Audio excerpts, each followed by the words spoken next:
Today marks 12 months that I've officially been out of the Navy for a year, and I never expected the transition to be like this, and it's been a while since I've got a chance to sit down and just chat with y'all. I'm going to be real in this video, and it's not intended to be a feel sorry for me type of video or self-pity type of video. I want all of y'all to be able to come to my channel and be inspired to become better every single day. 2013, I joined the Navy, and throughout my 7 years in, I was constantly having my schedule laid out for me. Be here at a certain time, be there at a certain time. This is what to wear, this is what to do, this is what to bring. We're breaking for lunch at 1300, and living this structure, even though at the same time I was building discipline and the ability to schedule.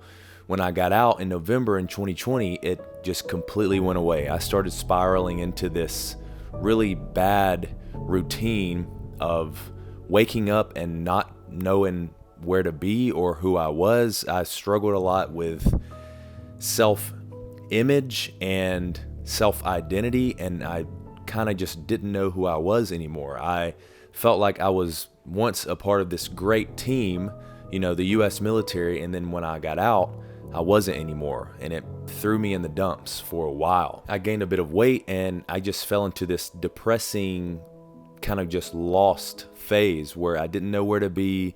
I didn't know what to do. I felt incomplete. I felt like I just wasn't Austen anymore. On top of the no drive, the no motivation, I really had trouble with feeling empathy for people and being empathetic towards people like I once was. My girlfriend Sara is a nurse, and she would come home from her 12-hour shifts and just seek maybe some attention or just someone to talk to, someone to talk about her stress with. And you know, back last year and earlier this year, I didn't want to hear it. I wasn't that person for her like I should have been. And my transition out of the military made me constantly compare my situation or situations that I've been through in the military to others. And I just really didn't want to hear anyone else's stories or their stresses or anything like that, because I was going through my own. You know, in the military, I was so adjusted to this mission first type mindset that everything was mission first to me. All personal matters kind of went out the window. I wasn't caring towards others. I wasn't caring about their personal issues, because like I said, in the military, it's always mission first and personal issues second. Even though getting out, you know, there really was no mission on a day-to-day basis. It was just hard for me to grasp that concept that there was no mission first. It made me very cold emotionally to a lot of people, and it was bad. And I still deal with this today. In the civilian world, the world that I'm in now, your personal life is the priority, and then work comes second for the most part. And working with a video team now and a group of editors, it's hard for me to identify when personal issues and personal matters need to be tended to over what we're working on or what we're going through. Third thing I really struggle with is constantly comparing what happened to me in the military to what's happening now. Like, I lost two of my really good friends in the Navy, two of my best friends actually. And now when I'm exposed to someone having a hard time, or if a friend or family member, you know, 6 months ago, if a friend or a family member called me and they said, I'm going through a really tough time, I would constantly think about Kyle and Torrance and compare their situation to the situation that my friend tells me about or a family member tells me about. And it was just hard for me to get out of that silo of that military mindset of your personal issues don't matter. And now, to bring a little bit less depressing mood into this video, I do understand it now. But, you know, 6 months ago or later, you know, from November to like June, July, I was a mess. It was hard for me to understand the way things worked on the outside. It was hard for me to be an effective leader and a communicator. And it was just sometimes hard for me to get out of bed in the morning. And I make this video not to be like I said earlier, not to be a pity story or a self-pity type thing, but I make it so other veterans or people that are struggling with this same thing can understand that it is normal for you to be confused when you get out. It's normal. A lot of veterans go through that. And I didn't think that I would go through that, but I have. It's very important for you to accept and adapt and adjust to the civilian life accordingly, like you should, and just keep pushing through. A lot of times you're going to feel like there's this dark cloud over you that's just constantly lingering every single day, but it's your job to fight. It's your job to fight back and find yourself again.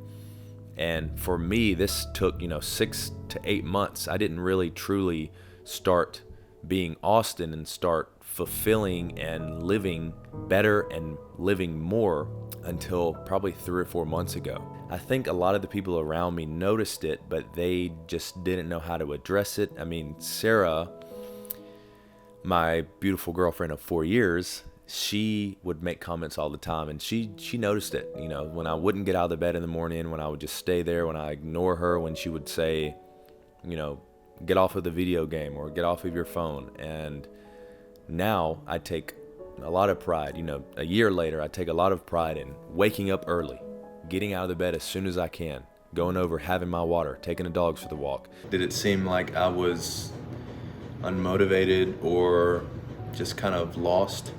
You just didn't really it was so hard for you to go to the gym. You just had no motivation to even eat healthy. And I felt like you were just stuck in your head a lot. I mean, now you're waking up early to go to the gym really hard, and I know that's not easy. Whereas before, you would never have done that. If I could look back a year ago and tell myself three things that I need to do to get out of this slump, or not even go into this slump, it would be these. Number 1, have an anchor in your day. Establish an anchor. Establishing an anchor helps you get off on the right foot. It puts momentum into your day as soon as you wake up, and it's very important for you to keep that momentum, to keep fulfilling what you have to do and what you need to do throughout the day. Think about a boat. Without an anchor, it's going to drift off. This is what I was doing when I got out. I was just kind of just drifting. You need to establish an anchor. It's going to be the best thing that helps you. Number 2, Austen, stop comparing your time in the military to the time that is now. You're not in the military anymore. Things don't work like they do in the military anymore. It's going to be tough, but you have to constantly think the task you're dealing with at hand shouldn't be compared to any other thing that you've ever experienced before. If your friend or your family member reaches out to you and they ask for help, it's important for you to take them into account every time. It's important for you not to compare their situation to a situation that you've dealt with before, and be empathetic with people. Everyone, especially your friends and family, deserves you to talk to them and deserves for you to take them into account. And I didn't understand this when I got out, but mission first includes your family and your friends and being there for them. That's your mission first. Number 3, you've got to take ownership of your life. You've got to be the one at the helm. You're no longer listening to a chief anymore. You are the chief, and you're the chief of your life. And it's important to constantly adapt to your situations and constantly try to do better and better each day, because if you're not getting better, it means you're going in reverse. Sitting here a year later and just thinking about the position and the mindset that I was in 12 months ago, it's crazy, because I remember there were some dark times. A lot of you know that I was building the battle bunker when I got out, and it took me 40 days to build the battle bunker. It probably would have taken me 20 days if I was constantly working every single day. But to be honest, some days I would just force myself to drive out there and I would sleep in the truck because I had no motivation and I had no drive. And the thought of building the whole thing intimidated me, so it would just make me run and hide, in my truck. You guys see me as this person who's constantly pushing others and constantly going through fitness challenges, trying to be better every day. And sometimes even I'm not better, especially mentally. And that's something I dealt with in the last year. Now I realize that there's so much to be thankful for. I'm out free. I'm on my own now. I can travel. I can do things that I couldn't originally do in the military. And I tell people that the 2 best decisions I've ever made: 1, joining the military; number 2, getting out of the military, just to be able to experience the freedom and the taste of outside life again is great. And, we just launched a show on Snapchat. We're probably going to be moving out of California very soon. There's lots of things in my life now that I'm thankful for, including y'all. And I just wanted to make this video because I know some of you are transitioning veterans or planning to get out, and I think this video would help a lot of you guys. Just want to say thank you so much for watching. I'll see you guys in the next video, and I love y'all.